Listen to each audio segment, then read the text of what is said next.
AB Calculus AB, Unit 6 Day 9, Office Hours. This is the book assignment portion. Mostly odds. Check those in the back of your book. I'm going to go ahead and go over these problems now. Number one says use the graph to find x coordinates of the relative extrema and absolute extrema of f on 0 to 7.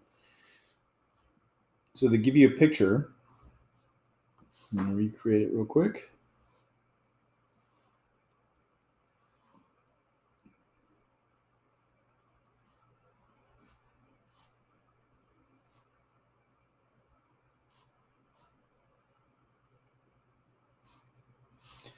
The graph looks like this. Let's see. Just go and add some values here. So there's point at 0, 1, and then 2, 5, and then 4, 1, and then looks like 7, 4, and 6, 6. And the graph looks like that, something like that. So we're looking for relative extrema and absolute extrema. So this is a relative max right here. This is a relative max, peaks. There's a relative min. And then for absolute min, we need to consider the endpoint. So there's actually a tie for the absolute min. And this one ends up being the absolute max. So we can find everything on this picture. This is a picture of the actual graph, not the derivative. So it's kind of more straightforward than a lot of the problems we've been looking at. So I would say that there's a relative max. The relative max is 5 at x equals 2. And let's see, 2. And 6 at x equals 6. There's a relative min. Relative min is 1 at x equals 4. The absolute max is 6 at x equals 6. The absolute min is 1 at x equals 0 and 4. So there you go. Something like that. See, 3 says, in each part, sketch the graph of a continuous function with the stated properties on the interval 0 to 10. So it's supposed to be a continuous function on 0 to 10 with the stated properties. So part A says f has an absolute min at x equals 0 and an absolute max at x equals 10. So these graphs can be done a lot of different ways. I mean, I'll just draw a couple, but there's not just like one right answer. So 0 to 10, if the min's at 10, that's the lowest point, and the max is over here at x equals 10, I mean, it could just be a straight line, right? It could just be the endpoints. Or it could even be something like that. But the right side has to be the highest point, and the left side has to be the lowest point. I mean, it could be in the negative range. I mean, so there's a lot of options there. B says that f has an absolute min at x equals 2 and an absolute max at x equals 7. So we're just graphing from 0 to 10. So it says the min is at 2 and the max is at 7. So the lowest point has to be at 2, the highest point has to be at 7. So it could be something like this, right? That could be it.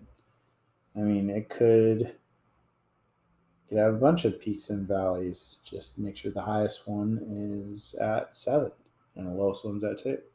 So you got a bunch of different ways you can do that. C, let's see, I'll do C here. C has relative minima at x equals 1 and 8. So those are peaks. Relative maxima at x equals 3 and 7. So those are values. These are peaks. Absolute min at x equals 5, and absolute max at x equals 10. Okay, that's a lot of stuff going on.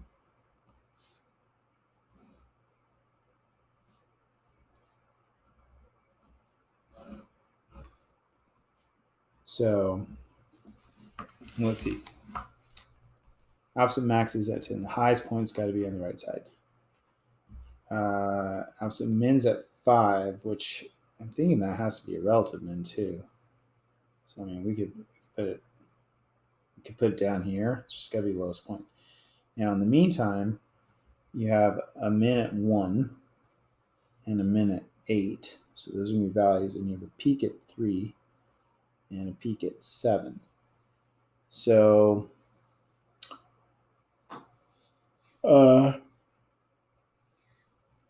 gotta have a min at 3. So we come down, and then a min at 1, and then a max at 3, a relative max. And then it could come back down. And then at 7, it has another max, relative max. And at 8, it has a relative min. Something, I don't know, something like that could work. But there's a bunch of ways you do it. You just got to make sure you have a peak at 3 and 7. That you have a valley at 1 and 8. And then there's got to be a valley at 5 at the absolute min. If it's not an endpoint, it's got to be a peak or valley. And then the max has to be on the right side, highest point of the graph. Okay, number 4 says in each part sketch graph of the continuous function with state properties on the interval negative infinity to positive infinity. So it's got a similar idea, continuous function on negative infinity to positive infinity. So A has no relative extrema or absolute extrema. Okay. Now, it doesn't have endpoints, so that's going to make it a little more possible to draw this. So no peaks or valleys and no highest or lowest point. And it's got to be a function. So, I mean, it could just be something like that. It could be a line that goes up forever, right? Doesn't have a highest or lowest point. Doesn't have any peaks or valleys. It could be kind of a curvy graph that goes up all the time or down all the time. Never has a peak or valley. Doesn't have an absolute maximum min. So that could be like a cubic. This could be like a line, 1/2 x or something like that. Some examples. B has an absolute min at x equals 0 and no absolute max. Well, I mean, has a min but no max at x equals 0. Be like a parabola, right? Has min, has no max. It's one possibility. I mean, it could go even something like that. It could be like quartic or something. It's got to definitely go up forever on, at least on one side. I mean, you could have like a kind of a horizontal asymptote and then have it go up forever on the other side, and then it has no max, but it has a min right there. So there's some different ways of doing that. C has an absolute max at x equals -5, and an absolute min at x equals +5, but it doesn't have any endpoints. So it can't go up forever or down forever, for sure, right? So maybe it has some kind of horizontal. It's a max at -5 and a min at +5. So it could do something like this, where it goes towards like an asymptote or something.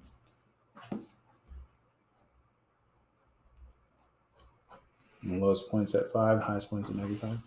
Just an idea, just a possibility. Okay. So just get you thinking. Okay, 5 says find the absolute maximum and minimum values of f given the closed interval and state where the values occur. So we're trying to find the max and mins, which are the y's, and where they occur, which are the x's. And I always answer both of those together in general, just to be safe. So here's the function, which is continuous, and here's the closed interval, which are your endpoints. So we need to take the derivative, 8x minus 4, set equals 0 undefined. You can factor it if you want.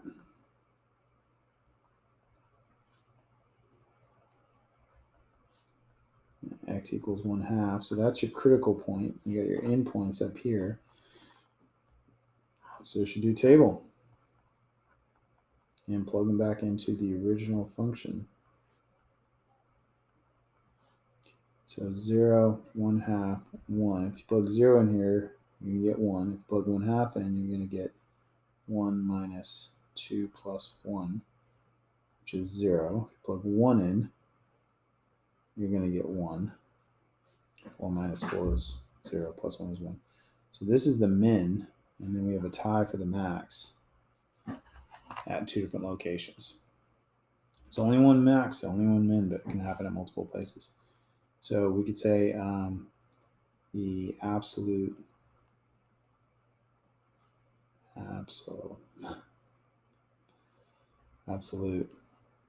max is 1 at x equals 0 and 1.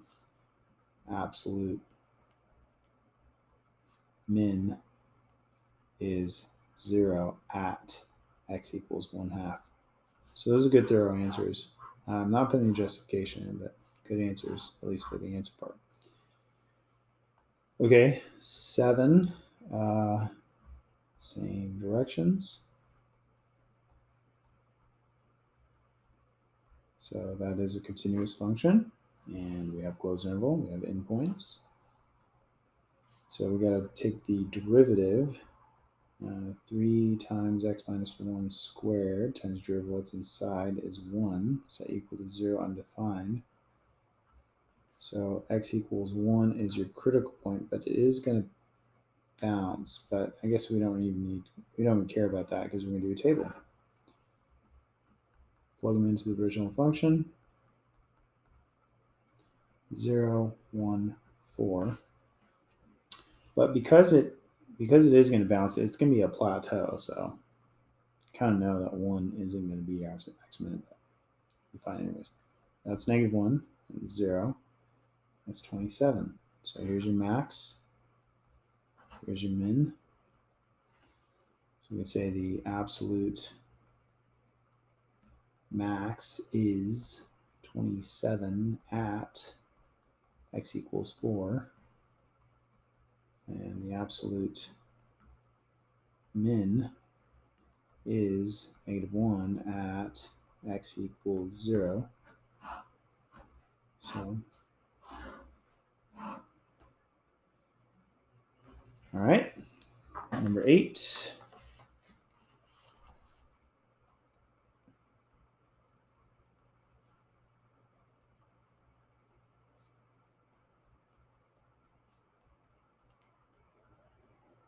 So we have endpoints, we have a closed interval, we have a continuous function. So extreme value theorem applies. You take the derivative, 6x squared minus 6x minus 12. And we got to factor it. Take a 6 out. Equals 0 undefined. Factor it, x minus 2x plus 1.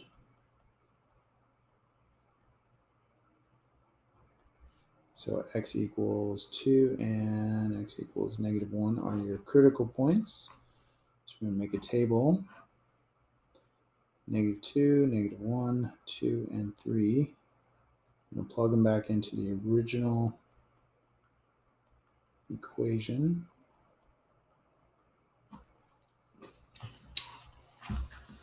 So -2 is going to be -8 times 2 is -16 minus 3 times 4 is 12 plus 24. So it's going to be -28 plus 24 is going to be -4. Plug -1 in, you're going to get -2 minus 3 plus 12. It's going to be 7. You plug 2 in, that's going to be 16 minus 12 minus 24. So that's going to be 4. It's going to be -20.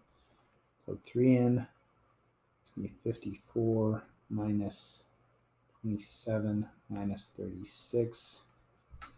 So that's going to be 27 minus 36 is going to be -9. So let's see, here's your max and here's your min. So absolute max is 7 at x equals -1. Absolute min is, actually, this is the min. No, the original one's the min. That's not min. Absolute min is -20 at x equals 2.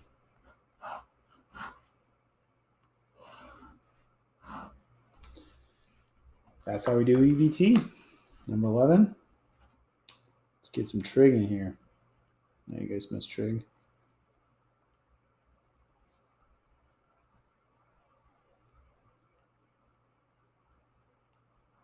Okay, so we have endpoints, we have closed interval.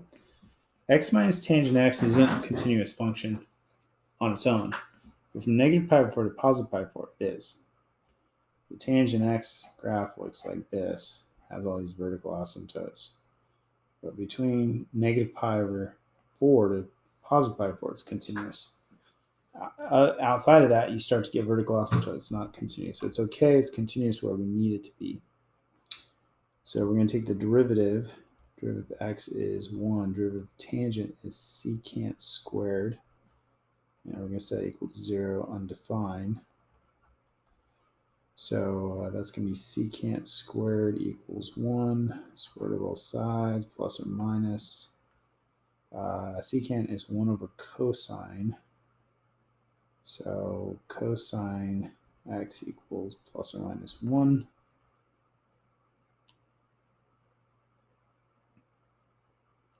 Right? But also, because this is 1 minus 1 over cosine squared x equals 0 undefined, when cosine equals 0, it's going to be undefined. So that's a critical point also. So x equals plus or minus 1, that's going to be 0 plus pi k. 0, pi, -pi, so forth. X equals 0 at pi over 2 plus pi k. Right? X equals pi over 2, 3 pi over 2, -pi over 2, so forth. But we only want the values between -π/4 and +π/4. So the only one we get is 0. That's it. So we make a table. -π/4, 0, +π/4, x, plug them back into the original function. Now I'm going to maybe rewrite this as sine x over cosine x because I don't memorize tangent values. So you plug pi over 4 in, negative pi over 4, you get negative pi over 4 minus sine of pi over 4. Negative pi over 4 is negative root 2 over 2, fourth quadrant. Cosine is positive root 2 over 2. And so we get negative pi over 4 plus 1. Plug 0 in, you get 0 plus sine of 0 is 0 over cosine of 0 is 1, you get 0. Plug pi over 4 in, you get pi over 4 minus root 2 over 2 over root 2 over 2. They're both positive in quadrant 1. So you get pi over 4 minus 1. Now you got to figure out which one's the biggest and smallest. So, I mean, without a calculator, pi is about 3, so it's about 3/4 minus 1. This is like about negative 0.25. And this is about negative 3/4. This is about positive 0.25. Just rough, quick estimation. Just saying pi is 3 gets me those values. Now, I don't want those in my answers, but this is your max, and this is your min. So the absolute max is negative pi over 4 plus 1 at x equals negative pi over 4. And the absolute min is positive pi over 4 minus 1 at x equals pi over 4. Little trig. Good times. All right. Last problem, 17, says find the absolute max and min values of f, if any, on the given interval and state where those values occur. So same kind of problem. F of x equals 4x cubed minus 3x to the fourth on negative infinity, positive infinity. So this is an interesting problem because it doesn't have endpoints. So we can't technically use EVT. Now we could try and kind of use the idea of EVT or something else. So I'm going to have to show you guys how to do this. First of all, we got to find critical points. There's no avoiding that. Take derivative, set equals 0 and define, factor it.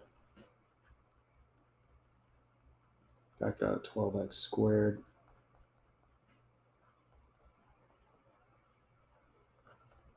So x equals 0 and x equals 1 are critical points. This one has an even root on it. Now we could try and do something kind of like extreme value theorem and make a table. The problem is you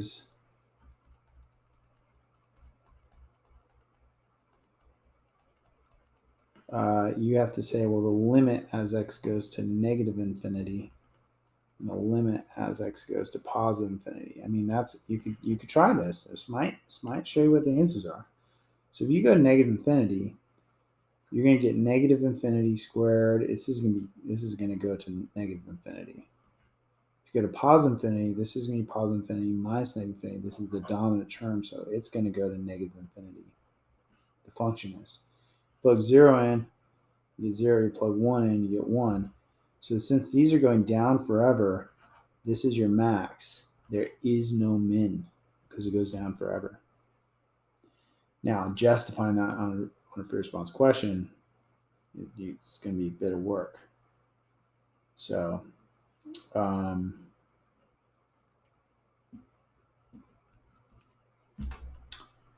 let's see. So the other way of doing it, I mean, I could answer the question. I could say, there's an absolute max.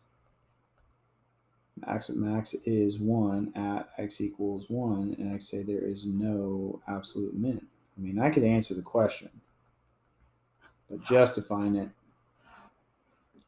is going to be a different issue. So the other way we might, so we have an open interval, right? So we cannot do EVT. We have no endpoints.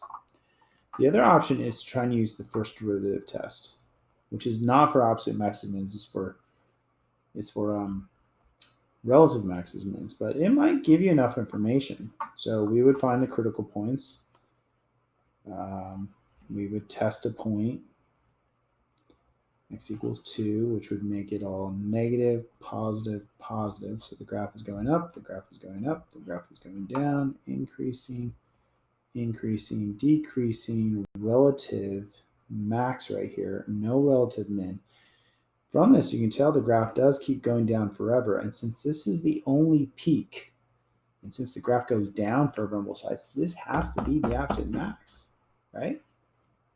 That has to be the absolute max this time.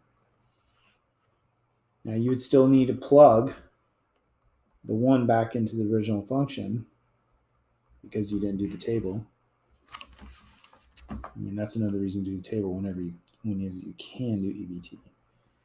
But from this, we could make the same, conclusion that the absolute max is 1 at x equals 1, and there is no absolute min. We could make the same conclusion. Again, justifying this would be it's a little extra work on first response because you first justify why this is a relative max by the first derivative test of relative extrema, but that's not what you were trying to do in the end. And then you have to convince me why this relative max happens to also be the absolute max. And you'd have to kind of say, well, because it's the only one, it's the only peak, it's the only relative extrema, graph goes down forever on either side, so it has to be the highest point. So that's a little harder to do. It's a little harder to find absolute extrema, absolute maxes, mins without extreme value theorem. That's it.